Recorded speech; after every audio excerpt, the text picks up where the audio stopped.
कारो, कारो totally different portion है। कारो का संपूर्ण डिस्कशन यहीं पे होता है और कहीं लॉ में या ऑडिट के किसी अन्य चैप्टर में नहीं होता। कारो is a very famous topic, इसके एग्जाम में आने के चांसेस हाई रहते हैं, गारंटी कोई चीज का नहीं है दुनिया में, ठीक है। मतलब तुम बहुत मेहनत से कारो पढ़ के गया, नहीं आया तो वो हो सकता है यार, पूरे सिलेबस में इतनी सारी चीजें पूछने की जरूरी हो ना कि तुम्हारे टर्म में वो पूछे। दिक्कत क्या होती है कि स्टूडेंट जब एग्जाम में एक सेट पैटर्न इमेजिन करके जाता है कि ऐसा ऐसा ही क्वेश्चन आएगा, एंड देन जब वैसा नहीं आता तब उसको एग्जाम में शॉक लगता है। तो वैसा नहीं होना चाहिए। जब तुम एग्जाम हॉल में घुसो तो तुम यही सोच के हो यार पैटर्न कुछ भी आ सकता है। जो स्टूडेंट एग्जाम में एक सेट पैटर्न लेके घुसेगा, सेट पैटर्न वो स्टूडेंट लोग जाते हैं, वो लोग क्या करते हैं, पिछले एक टर्म या दो टर्म का पेपर देख लेते हैं, वो कोई बड़ी बुरी बुरी बात नहीं, दैट्स गुड। बट अगर तुम ये सोचो अच्छा लास्ट टर्म में जैसा आया पैटर्न वैसा ही रहेगा, या जो चैप्टर्स का वेटेज है वो वैसा ही रहेगा, then you are committing a mistake, ठीक है।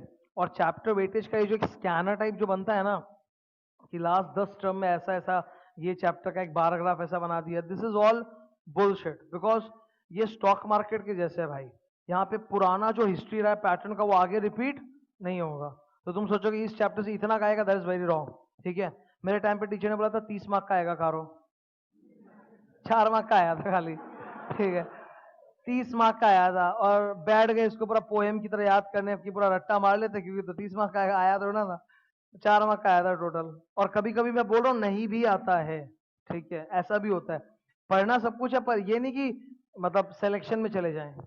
ओके, नाम लिखो इसका, कारो, कारो का फुल फॉर्म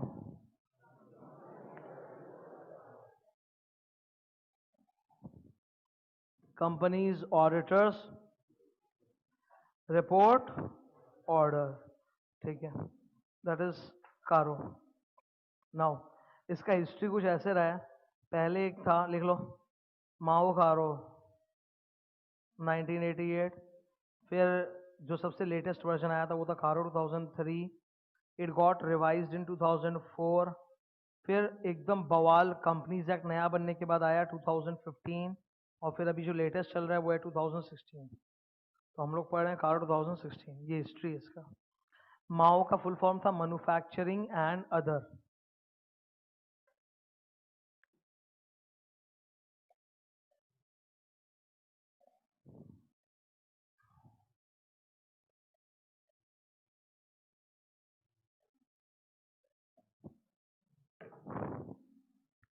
ओके है सबको? कारो का फुल फॉर्म क्या है? Companies auditors report order. एक किसने इशू किया है? बहुत सारे स्टूडेंट एक बड़ी गलत फहमी में जीते हैं, वो बोलते हैं कारो आईसीआई ने बनाया है। कारो आईसीआई ने नहीं बनाया, किसने बनाया? एमसी, ठीक है। क्या कारो पार्लियामेंट में पास हुआ था? MCA notified it in official gazette, समझे? तुमसे पूछा कौन बनाया कारो, आंसर में गलती से भी पार्लियामेंट तो मत ही बोल देना। CA institute, no, CA institute ने स्टैंडर्ड्स बनाया है जो हम लोग अभी पढ़ रहे थे, 700, 705, 6, 701। सीए इंस्टीट्यूट ने कारो, सीए इंस्टीट्यूट ने एमसीए को हेल्प किया है इन मेकिंग कारो, बट अल्टीमेट अथॉरिटी जिन्होंने एमसीए ये कारो को पब्लिश किया, दैट इज एमसीए। क्लियर है ये? डन है क्या ये? तो ये याद रखना, कौन बनाया? एमसीए, आईसीआई नहीं। ओके, कारो का रेफरेंस कौन से सेक्शन में दिया है, लिखना।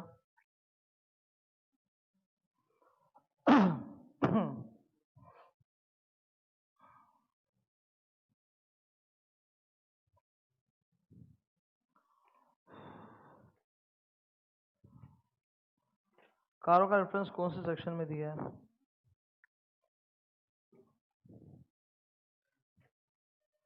ठीक है, 143 का 11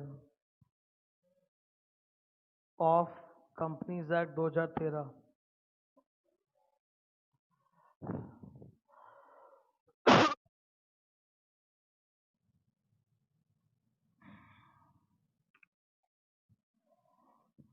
ठीक है, क्या सेक्शन नंबर है बोलो तो? 143 का 11 of companies act 2013। Section number 143 is about duties of the auditor. तो it is one of my duties to give a CARO का एनेक्शर। मैं ऑडिट रिपोर्ट के पीछे कारो का एक अनेक्शर लगाऊंगा, ये मेरी ड्यूटी बनती है, करेक्ट। नाउ यार ये जो पूरा चैप्टर है कारो पोर्शन, ये दो पार्ट में डिवाइडेड है। पहले 2 पेज तक डिस्कस होता है एप्लीकेबिलिटी ऑफ कारो। क्या डिस्कस होता है कि कौन कौन सी कंपनी में कारो का एनेक्शर हम लोग को लगाना पड़ता है और कौन कौन सी कंपनी में नहीं लगाना पड़ता। तो 2 पेज का तो एप्लीकेबिलिटी है, और फिर तीसरे पेज पर फाइनली असली चीज चालू हो जाता है, दैट इज कारो इटसेल्फ। कारो में कितने मैटर्स हैं? 16 मैटर्स हैं, ठीक है। एक बार तुम लोग सब लेफ्ट साइड में देखो तो मैटर्स, पहला क्या बोलो? 3 का 1। इसको पढ़ते कैसे हैं? इसको ऐसे पढ़ते हैं, पैरा 3 क्लॉज 1। ये सेक्शन नहीं है, ये पैरा है। पैरा मतलब पैराग्राफ, ठीक है। कारो के अंदर टोटल 4 पैराग्राफ है। हेलो, कारो के अंदर कितने पैराग्राफ हैं? 4 पैराग्राफ है।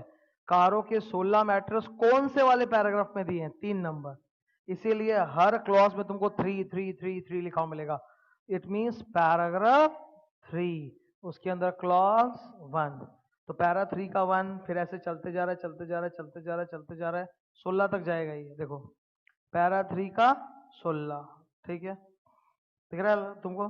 तो कारो में कितने मैटर्स पे ऑडिटर को कमेंट करना है? 16। How many matters? 16 मैटर्स है। क्या हम लोग को ये नंबरिंग याद करना है? यस, पूरा नंबरिंग वगैरह के साथ एकदम डिटेल में याद करना पड़ेगा, तो वो कर लेंगे क्लास में, कोई बड़ा चीज नहीं है, ठीक है। इधर मेरी बात को सुनना। कारो इज अ क्वेश्चनेयर। कारो इज अ क्वेश्चनेयर। कारो में जो एक एक बात है वो क्वेश्चंस के फॉर्मेट में ड्राफ्टेड है। देख लो खुद ही तुम। पैराग्राफ 1 कारो का, ये देखो पहला क्लॉज देखो, पैराग्राफ 3 का 1, अंदर में पढ़ दो, देख वेदर, दिख रहा है? सवाल देख, वेदर वेदर वेदर, फिर वही वेदर वेदर, वैसे चल रहा है। तो it's like a questionnaire, okay. कारो में 16 मैटर्स हैं, इन पे सवाल पूछे गए हैं और श्री ऑडिटर को इन सवालों पे जवाब देना है, ठीक है। कारो में 16 क्वेश्चंस पूछे गए हैं, ऑडिटर को इन 16 क्वेश्चंस पे जवाब लिख के देना है। और ये जो पूरा बनेगा रिप्लाई ऑफ द ऑडिटर, ये एनेक्शर की तरह ऑडिट रिपोर्ट के बाद लगा दिया जाएगा। क्लियर है कि नहीं है? ओके, ये हुए 16 matters. Now I was saying कि इसमें 2 तरह के क्वेश्चन बनते हैं। पहला 2 पेज है एप्लीकेबिलिटी ऑफ कारो, इस पे क्वेश्चन बन सकता है। और फिर बाद में 3 पेज जो है वो ये है 16 मैटर्स, इन पे क्वेश्चन बन सकता है। क्वेश्चन एग्जाम में बनने की प्रोबेबिलिटी क्या है? 30% चांसेस है, 30% कि क्वेश्चन एप्लीकेबिलिटी में से आएगा, 70% चांसेस है कि क्वेश्चन 16 मैटर्स में से आएगा, ठीक है। एप्लीकेबिलिटी पढ़ने में बहुत आसान है, एक ही मुद्दा है उसमें, वो अभी मैं चालू करूंगा, यू विल फाइंड अभी हो भी जाएगा। लेकिन 16 मैटर्स वो बहुत हैवी हैं, उनको पढ़ने में समय लगता है, बहुत डिटेल, और उससे एग्जाम में आने का चांसेस भी बहुत ज्यादा है, ठीक है। वो 16 मैटर्स याद करना बहुत आसान है, ऐसा कोई दिक्कत नहीं। जैसे सुनो, तुम लोग देखोगे मैंने हर एक को एक नाम दे दिया है। जैसे पैराग्राफ 3 का 1 एक्चुअली में अंदर में बहुत कुछ लिखा हुआ है ABC, उसको मैंने एक नाम दे दिया, I am calling it fixed assets. ये मैंने अपनी तरफ से एक नाम दे दिया, इससे याद रखने में आसानी होता है और कुछ नहीं। ये नाम कारो में लिखा हुआ नहीं फिक्स्ड एसेट, ये एक अपने मन से मैंने नाम दे दिया, बोलने में आसान रहता है। भाई कारो का पहला सवाल किस चीज के ऊपर है? Fixed asset. मतलब ऑडिटर से आप फिक्स्ड एसेट को लेके कुछ सवाल पूछ रहे हो, ऑडिटर फिक्स्ड एसेट को लेके वो जवाब देगा। सेकंड सवाल आप किस चीज पे पूछ रहे हो? Now, fixed assets and inventory are 2 most important assets. They are 2 most important assets. 3 number क्या लिखा है? Loan to parties under section 189।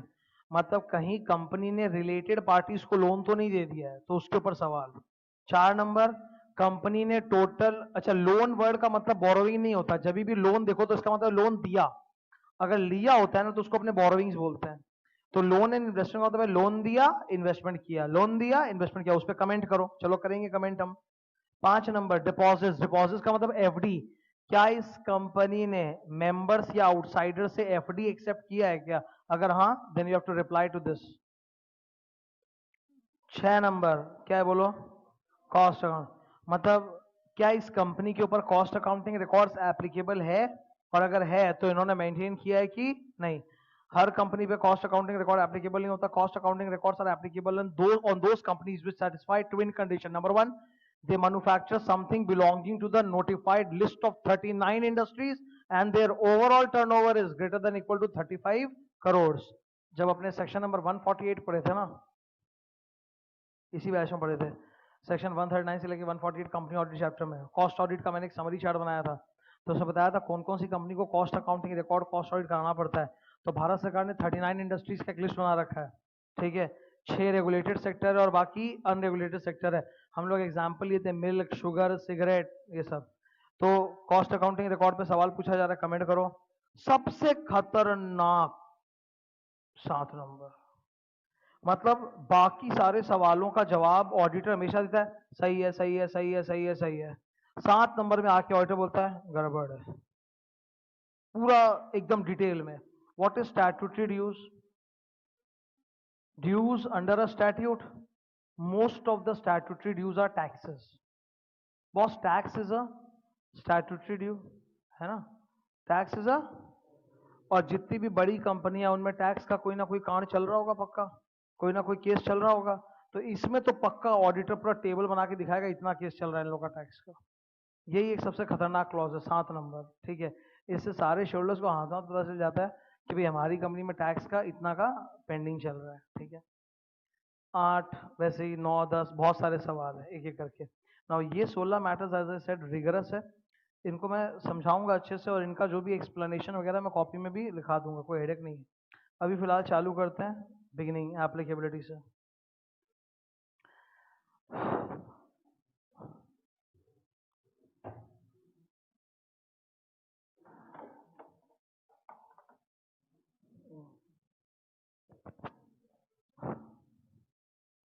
ये कंपनी का एनुअल रिपोर्ट में दो एफएस होते हैं।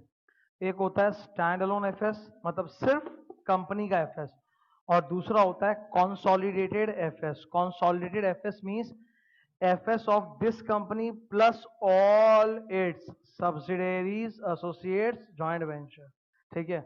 जैसे ये रिलायंस इंडस्ट्री का एनुअल रिपोर्ट है, इसमें दो एफएस मिलेगा। एक एफएस मिलेगा सिर्फ रिलायंस का और एक होगा कंसोलिडेटेड एफएस जिसमें रिलायंस, जियो, आरकॉम सबका मिला के होगा, ठीक है, पूरा जोड़ जाड़ के।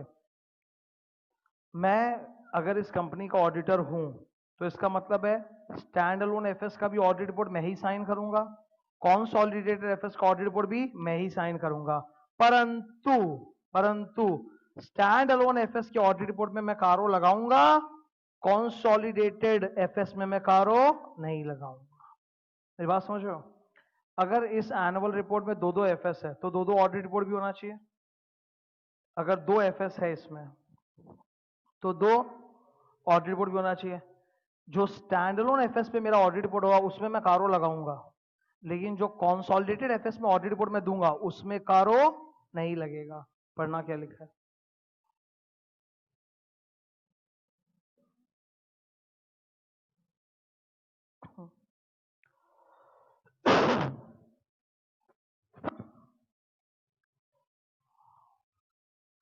तो स्टैंड अलोन एफएस में तो कारो है, कॉन्स एफएस में कारो नहीं। अच्छा, कौन कौन सी कंपनीज है जो इसमें कवर्ड है? फॉरेन कंपनी भी कवर्ड है। अगर भारत में कोई फॉरेन कंपनी ऑपरेट कर रही है तो उनको भी कारो देना पड़ेगा। नेस्ले सुने हो? नेस्ले, तुम लोग को मालूम नहीं होगा, पता नहीं अभी। भारत में, अरे नेस्ले मालूम होगा, जो मैं बोलने जा रहा हूँ वो नहीं मालूम होगा, ठीक है। भारत में सारी कंपनियां फाइनेंशियल ईयर कौन सा फॉलो करती हैं? 1 अप्रैल से लेके, पर नेस्ले फॉलो करता है 1 जनवरी से 31 दिसंबर, क्योंकि Nestle is a subsidiary of अ विदेशी कंपनी, तो उनको अलाउड है कि वो डिफरेंट फॉलो कर सकते हैं, तो कर ही रहा है डिफरेंट। तुम नेस्ले इंडिया का एनुअल रिपोर्ट डाउनलोड करेगा, उसमें आएगा 1 जनवरी से 31 दिसंबर। जो बंदा नेस्ले इंडिया का ऑडिट कर रहा है उसको भी कारो देना पड़ेगा। CARO is applicable on foreign company. अच्छा, अब listen to me. Suppose I am the main auditor, okay, और कंपनी अपना ब्रांचेस या सब्सिडियरी का ऑडिट किसी दूसरे सीए से करा रही है, ठीक है। एनुअल रिपोर्ट के अंदर किसका ऑडिट रिपोर्ट जाएगा? मेरा। उसमें तो कारो रहेगा ही। और वो जो दूसरे सीए हैं, ब्रांच ऑडिटर, सब्सिडियरी का ऑडिटर, जिनका ऑडिट रिपोर्ट तुम लोग को नहीं चाहता, जिनका ऑडिट रिपोर्ट मेरे पास आता है, क्या उसमें भी कारो रहेगा? The answer is yes. Branch auditors को भी अपने ऑडिट रिपोर्ट में कारो लगाना पड़ेगा, सब्सिडियरी के ऑडिटर को भी अपने ऑडिट रिपोर्ट में कारो लगाना पड़ेगा।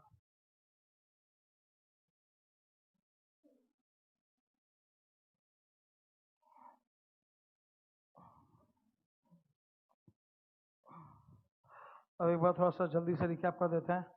कंसोलिडेटेड एफएस के ऑडिट रिपोर्ट में कारो नहीं लगता, कंसोलिडेटेड एफएस के ऑडिट रिपोर्ट में कारो नहीं लगता, फॉरेन कंपनी के ऑडिट रिपोर्ट में लगता, ब्रांच ऑडिटर के रिपोर्ट में लगता, सब्सिडियरी ऑडिटर के रिपोर्ट में लगता। ठीक है, खाली एक ही जगह नहीं लगता, बाकी सब तो लगता। Now there is a new topic, this one, इससे बहुत क्वेश्चन आता है, बाजू में लिख लो, imp.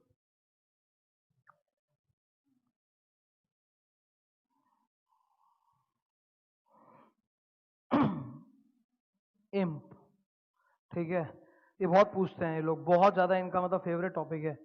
What are the companies not covered by CARO, मतलब इन कंपनियां, ये जो लिस्ट आपको दिख रही है, इन कंपनियों का जो ऑडिटर होता है वो एग्जेम्प्टेड है, उसको कारो देने का जरूरत है ही नहीं। कमाल हो गया।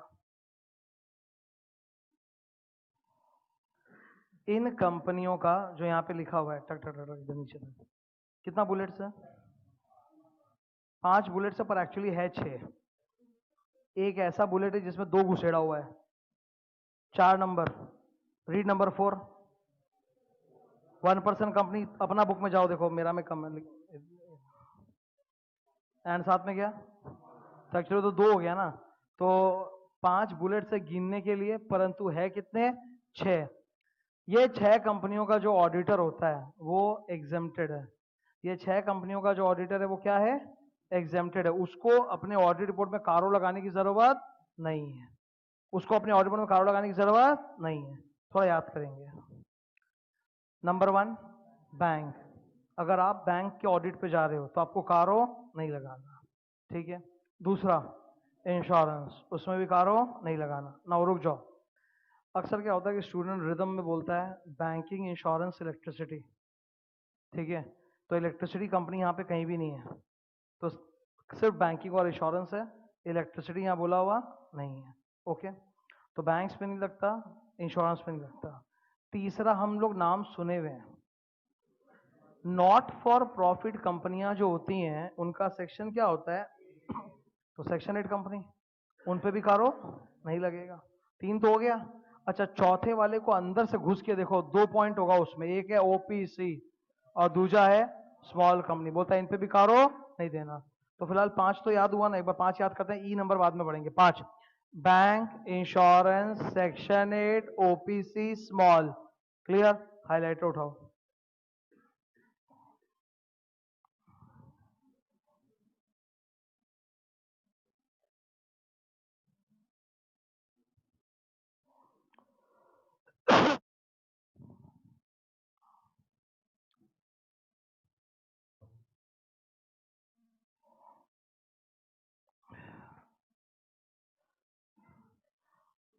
ओके, टर्न द पेज, अभी ई नंबर थोड़ा देर बाद पढ़ेंगे, पहले turn the page.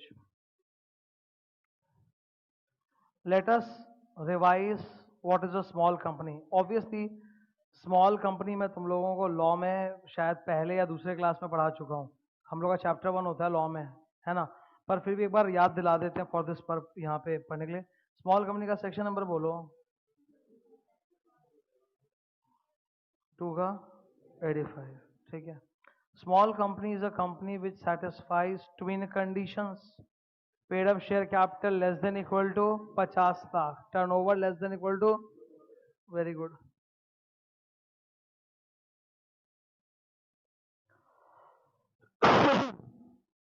Okay, small company is a private company, small company is a private company जिसका पेड अप कैपिटल 50 लाख से कम है, टर्नओवर 2 करोड़ से कम है।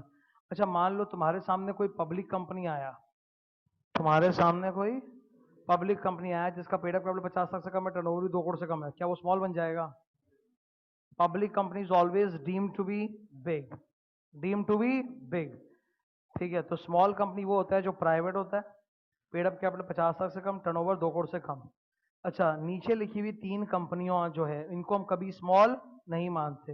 Holding subsidiary, holding company subsidiary कभी कभी स्मॉल नहीं होती। सेक्शन 8 कंपनी कभी स्मॉल नहीं होती। स्पेशल स्टैट्यूट में बना हुआ कंपनी कभी स्मॉल नहीं होता।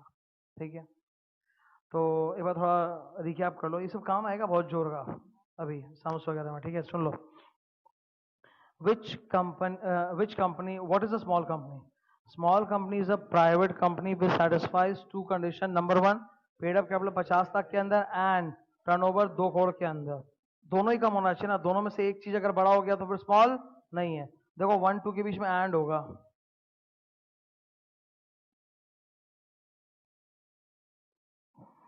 है ना। अच्छा, which companies are not small, देख के बोलो। Holding subsidiary, section 8 and special statute. ठीक है, हटा दो। अब ये यार सबसे खतरनाक पॉइंट है ये, जिसपे भयंकर क्वेश्चन आता है।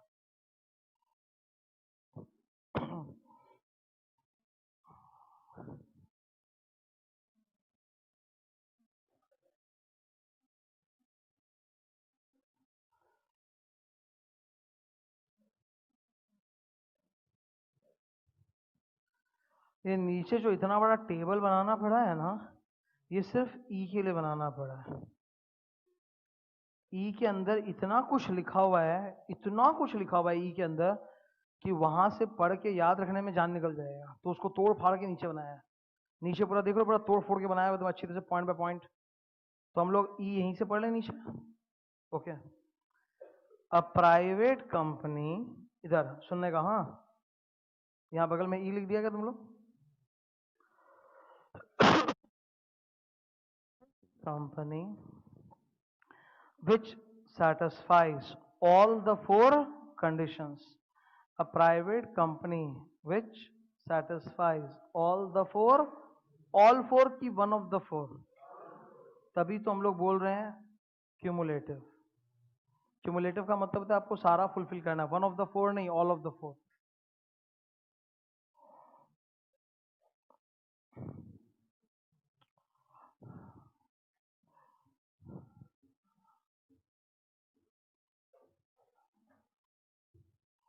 A private company which satisfies all the 4 conditions, उस पे कारो, उसका जो ऑडिटर होगा उसको कारो देने का जरूरत नहीं है। अच्छा, अपने ऐसी प्राइवेट कंपनी को एक नाम दे देते हैं। ये नाम तुम लोग एग्जाम में बिल्कुल यूज मत कर लेना, मर जाओगे नहीं तो। ठीक है, ये खाली बातचीत पर्पस के लिए। Since this private company fulfils 4 condition ना, let's call it Quadro.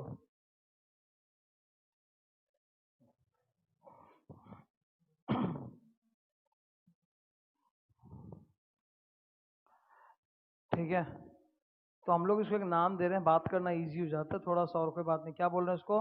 Quadro. Quadro is a private company which satisfies all 4 conditions. ना देखो, आप कितने कंडीशन दिख रहे हैं आपको? 4, 1 2 3 4। फर्स्ट पॉइंट, ठीक है, it is not a holding and not a subsidiary of a उधर public company.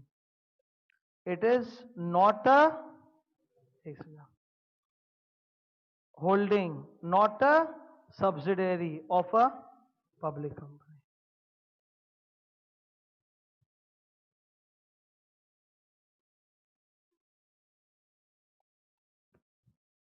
ठीक है, अच्छा, बाद वाला जो 3 कंडीशन है वो तो न्यूमेरिकल है, उनको याद करने के लिए हम लोग बोल सकते हैं 1 1 10।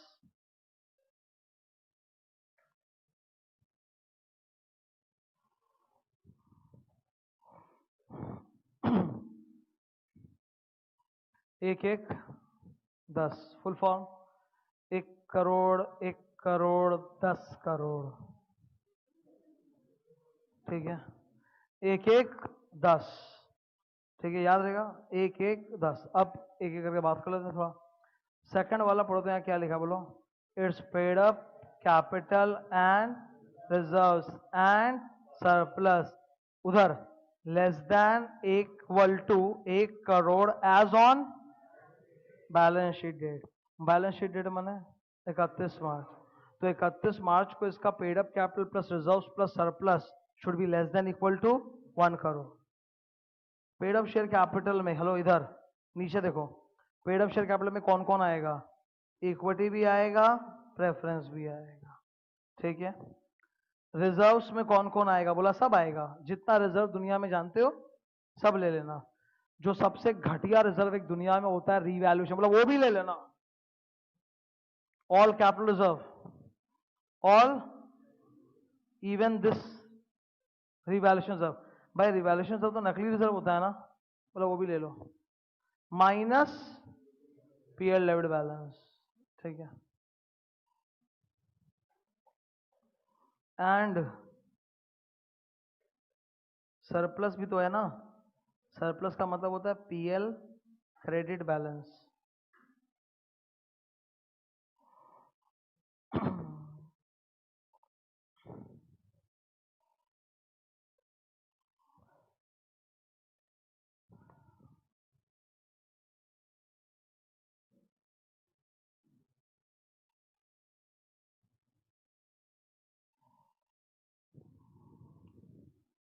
ठीक है, तो PUSC plus reserves plus surplus, जो कंडीशंस है वो ऐसे हैं कुछ, PUSC plus reserves plus surplus less than equal to 1 crore. Okay, ऊपर तीसरा पढ़ो तो जरा, तीसरा क्या लिखा है? It's total borrowings from any bank और फाइनेंशियल इंस्टीट्यूशन, का मतलब लिख एनबीएफसी, फाइनेंशियल इंस्टीट्यूशन का मतलब लिखो NBFC. Total borrowings from bank and financial institution less than equal to 1 crore. अब आगे क्या लिखा है? As on balance sheet date, as on balance sheet date लिखा है, क्या लिखा है? At any point of time during the year, क्योंकि हो सकता है ना आपने साल के बीच में ही 2 करोड़ का लोन लेके चुका दिया हो और 31 मार्च को बैलेंस 0 हो, पर लिया तो था ना बड़ा लोन। तो लोन के केस में बैलेंस शीट डेट के दिन नहीं देखते, कब देखते हैं?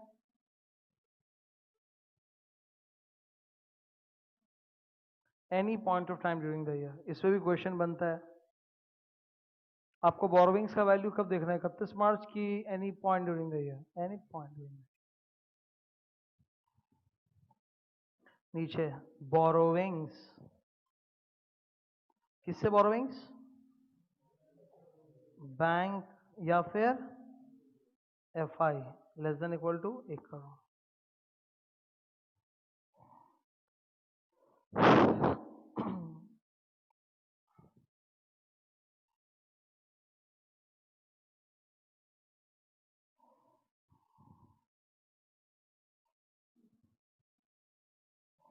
हो चुका, हो चुका। नेक्स्ट चौथा वाला पढ़ो, ऊपर क्या लिखा है? It's total. अच्छा, यहाँ पे जो शब्द यूज हुआ है वो टर्नओवर है कि रेवेन्यू है? और से देखो बोर्ड पे, रेवेन्यू।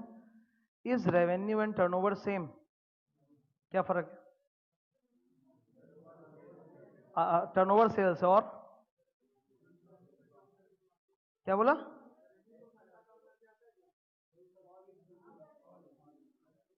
थोड़ा और बोलो। हाँ, टर्नओवर मतलब होता है सेल्स, लेकिन रेवेन्यू का मतलब होता है sales plus other income. Other income हो सकता है ना कंपनी में, interest, dividend earned, profit on sale of fixed asset, तो सब जोड़ जाड़ के, ठीक है। तो यहाँ रेवेन्यू वर्ड है, revenue means turnover plus other income.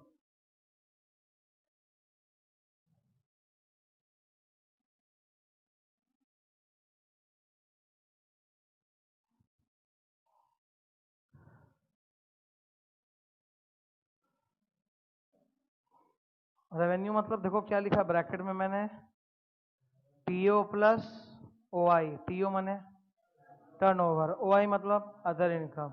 तो रेवेन्यू जोड़ जाड़ के कितना चाहिए सर?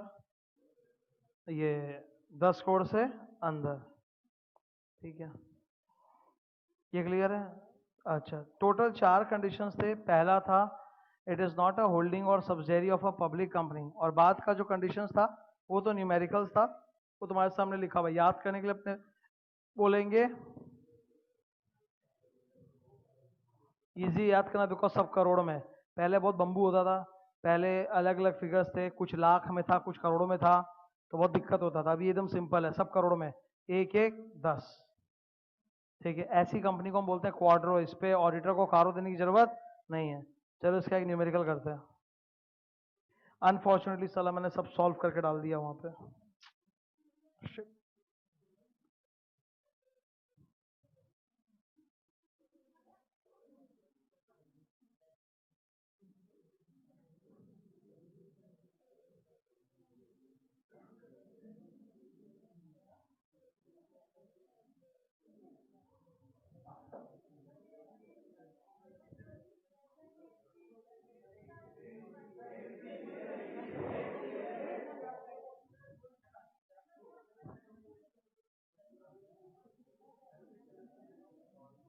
इधर देखो घर, इधर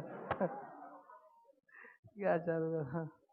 मास्टर इलस्ट्रेशन, इधर हम लोग को ये डेटा दिया हुआ है, बहुत सारे केसेस दिया हुआ है। तुम लोग तो नीचे ताको मत, क्योंकि नीचे तो आंसर लिखा हुआ है। ठीक है, तुम यहां से देखो और तुमको यहीं पे बोर्ड पे देखो और डिसाइड करना है तुमको। एग्जाम में मान लो ऐसा कोई क्वेश्चन आ गया तो आप सिस्टमैटिकली जाओगे। ठीक है, they will given you all the data. तुम सारे डेटा को देख के अपने आप से दो सवाल पूछोगे। पहला सवाल पूछोगे whether it is a small company और नॉट। अच्छा भाई, स्मॉल कंपनी के लिए सिर्फ दो ही चीज देखते हैं, paid up capital and turnover. तो ऊपर 6 में से जहां जहां स्मॉल कंपनी का जरूरत है पेड अप कैपिटल, वहां पे एस लिख दो। ठीक है, दिख रहा है? तो स्मॉल कंपनी के लिए तो सिर्फ पेड अप कैपिटल टर्नओवर देखना है ना, और कुछ देखना नहीं है। तो वो तो अपने तुरंत देख के बता सकते हैं कि स्मॉल है कि नहीं है कि नहीं। तो ये पहला सवाल अपने आप से पूछोगे। और जो दूसरा सवाल पूछोगे वो है क्या ये क्वाड्रो तो नहीं है। अच्छा, दोनों में से अगर एक भी हो गया तो एग्जम्प्ट है। मान लो कि कोई कंपनी है जो स्मॉल है पर क्वाड्रो नहीं है, तो क्या हुआ, स्मॉल तो है ना, एग्जम्प्ट। कोई कंपनी स्मॉल नहीं है बट क्वाड्रो है, तो स्मॉल नहीं तो क्या हुआ, क्वाड्रो तो है, तो एग्जम्प्ट। तो दोनों में से यार अगर आप एक भी हो तो यू आर एग्जम्प्टेड। तो हमको दोनों चेक करना है। अच्छा, which one is easier to check, small और क्वाड्रो? क्योंकि स्मॉल में दो चीज देखना, क्वाड्रो में बहुत सारा देखना पड़ेगा। तो पहले स्मॉल देख लेते हैं अपना। ठीक है, पेड अप कैपिटल उधर केस 1 40 लाख, टर्नओवर 1.8, 50 लाख से कम, 2 करोड़ से कम, it is a small company. Yes, yes बोलेंगे, अभी एग्जाम तो बात का बात है। Yes, it is a small company. Case 2 बोलो देख के। 40 लाख का पेड अप कैपिटल है, टर्नओवर कितने का, 1.8, अगेन 2 करोड़ से कम है, 50 लाख से कम, 2 करोड़ से कम। Yes, paid up capital 40 lakh, turnover 3.8, 2 crore से ऊपर हो गया, नॉट स्मॉल। चौथा 40 लाख 1.75 करोड़, तो स्मॉल है। पांचवा 40 लाख 2.5 करोड़, 2 करोड़ से ऊपर है, नो। क्लियर है ये चीज? ठीक है, तो सबसे पहले हम लोग सॉल्व करेंगे स्मॉल है कि नहीं है। अब हम सॉल्व करेंगे कि क्वाड्रो है कि नहीं है। अच्छा, क्वाड्रो के लिए कंडीशन क्या होता है, 1 1 10। नाउ सबसे पहला कंडीशन क्या था, PUSC plus reserve plus surplus. PUSC plus reserve plus, that should be within 1 crore. Limit कितने की बोलो, 1 करोड़। दूसरा चीज क्या चेक करते हैं, बोरोविंग्स। बोरोविंग्स का लिमिट बोलो कितना, 1 करोड़। तीसरा चीज क्या होता है, रेवेन्यू की turnover, revenue which is turnover plus other income, जोड़ के कितना, 10 करोड़ के अंदर। ठीक है, तो देखो अपने सारे केसेस में वो सब जोड़ेंगे, PUSC reserve surplus turnover other income सब जोड़ के लिखेंगे। Now you have to focus only on these figures जो मैं रेड कलर में हाईलाइट कर रहा हूं। ये रेड कलर जो हाईलाइट किया ये क्या है, PUSC plus reserve plus surplus. दूसरा बोरोविंग्स, दूसरा कौन सा है, बोरोविंग्स। और तीसरा क्या है, रेवेन्यू। रेवेन्यू मतलब टर्नओवर प्लस अदर इनकम। अच्छा, अगर जहां जहां 1 करोड़ 1 करोड़ 10 करोड़ के अंदर है उसमें आंसर है यस। जहां तीनों में से एक भी ऊपर चला गया आंसर है नो। तो चलो मैच कराते हैं। केस 1 80 लाख, 70 लाख, 2 करोड़, सब एक एक 10 के नीचे है यस। सही है। केस 2 भाई देखो, 80 लाख, 2 करोड़, लो बोरोविंग 2 करोड़ हो गया ना, खत्म सब कुछ। नो। तीसरा 110 लाख, 1 करोड़ पार हो गया। चौथा 110 लाख, उधर लास्ट वाला 80 लाख, 90 लाख, 3 करोड़, एक एक 10 के अंदर है।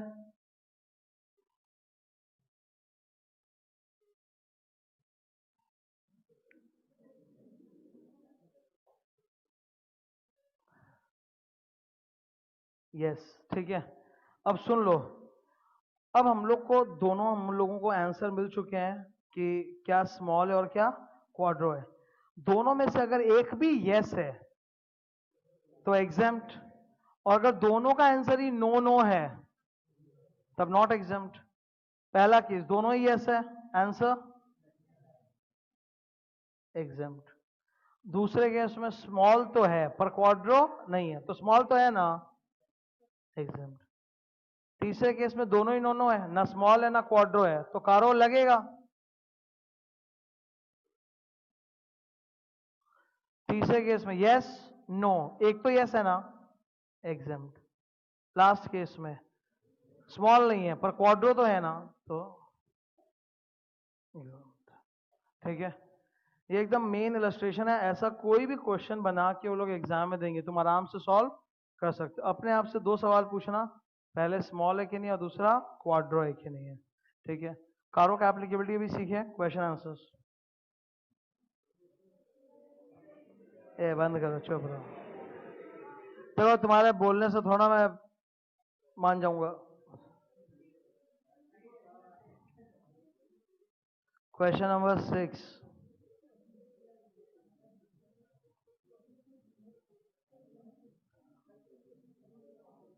क्वेश्चन नंबर 6 ये देखो, विप्रो प्राइवेट लिमिटेड, ठीक है, Wipron private limited, it's a private limited company, private, ठीक है, इट्स अ प्राइवेट कंपनी। उसका पेड अप कैपिटल दिया 80 लाख। रिवैल्यूएशन रिजर्व, रिजर्व में आता है कि नहीं आता है, आता है। कैपिटल रिजर्व आता है, पीएल डेबिट माइनस होता है। हम लोग को सॉल्व करके बताना है PUSC plus reserve plus service 1 crore के अंदर है कि ऊपर है। हम लोग अज्यूम कर रहे हैं कि बोरोविंग्स रेवेन्यू वो सब सब सेटिस्फाइड 1 और 10 के नीचे, बस इसको चेक करना है। तो 80 हम लोग को चेक करना है PUSC plus R plus S less than equal to 1। तो 80 प्लस 10 प्लस 11 माइनस 2, ये 99 lakhs। सही है ना, तो यानी कि कारो नहीं लगेगा।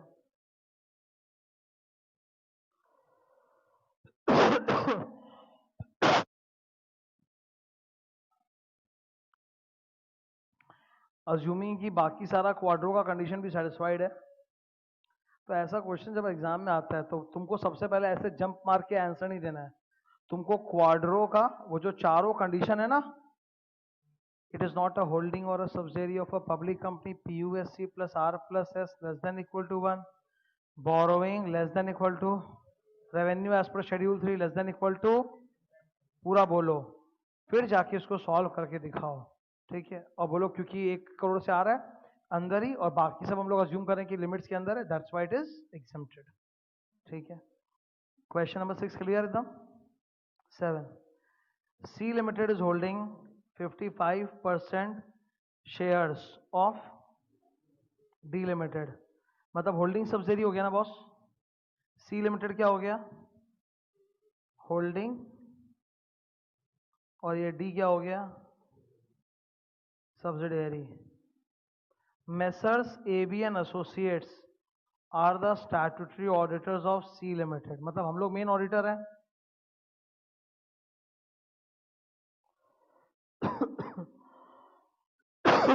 whereas for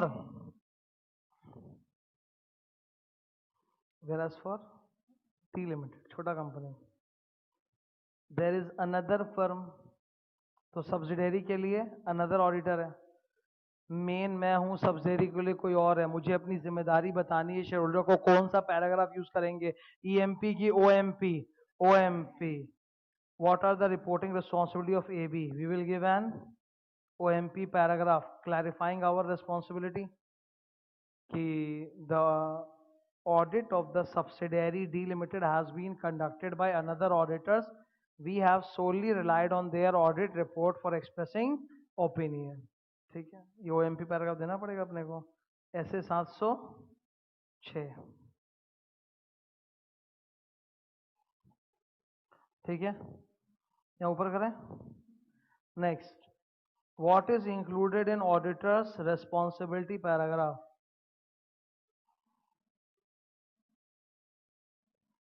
भाई ऑडिटर्स रिस्पॉन्सिबिलिटी के ऊपर 13 एलिमेंट्स में से कौन सा एलिमेंट नंबर था,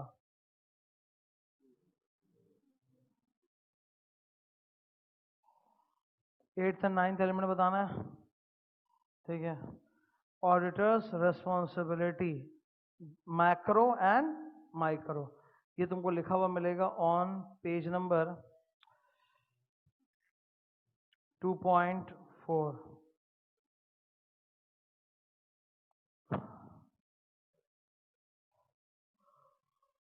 हो गया।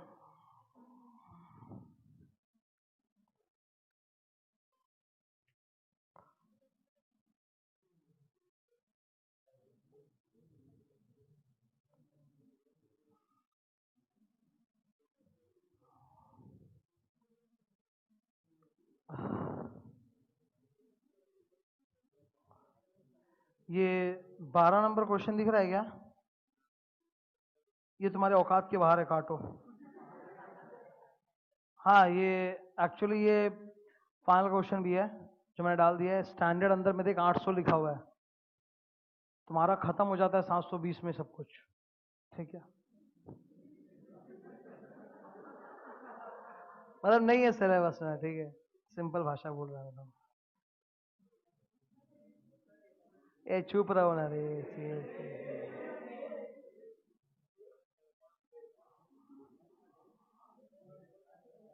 17,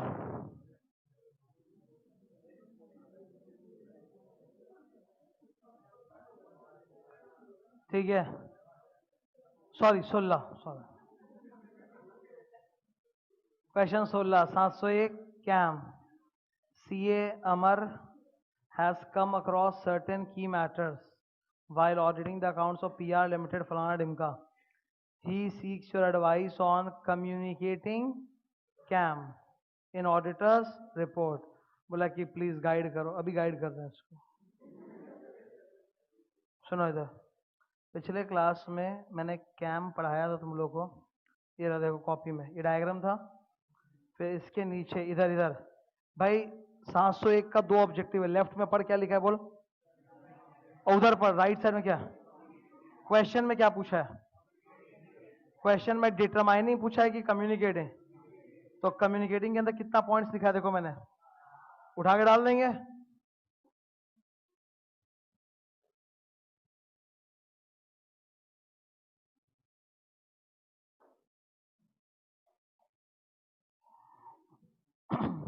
ठीक है।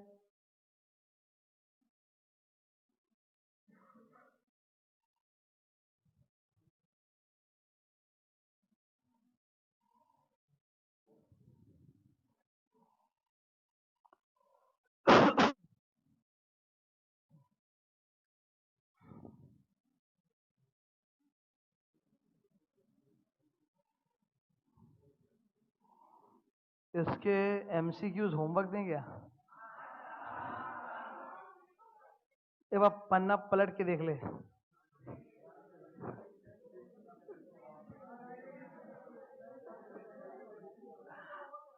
8 और 9 अधिक रहेगा, 8 9 10, हाँ कर नहीं पाएगा तो हमको करा लेने दो, काम वाम तो है नहीं, तुम लोग करेगा तो है नहीं, घंटा करके आएगा, हम तुम लोग को जानता है, करके आएगा। हाँ, कमला करके आएगा, कर तुम छोड़, कुछ नहीं बोलना मेरे को। अरे 14 MCQ है, पलट के देख। अरे 14 MCQ करते करते करते तुम वो हो जाएगा।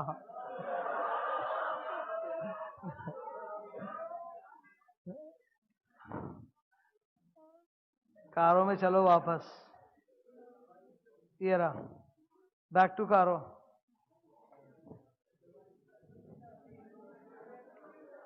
ठीक है, वापस इधर। अब कारो का जो पहला पार्ट था एप्लीकेबिलिटी, वो कर लिया हम लोग। ठीक है, अब कारो का असली चीज चालू हो रहा है। अच्छा, कारो में टोटल कितने पैराग्राफ्स होते हैं? 4। 16 पैराग्राफ नहीं भाई, टोटल 4 पैराग्राफ। और वो 16 मैटर कौन सा नंबर पैराग्राफ में है? सर्कल।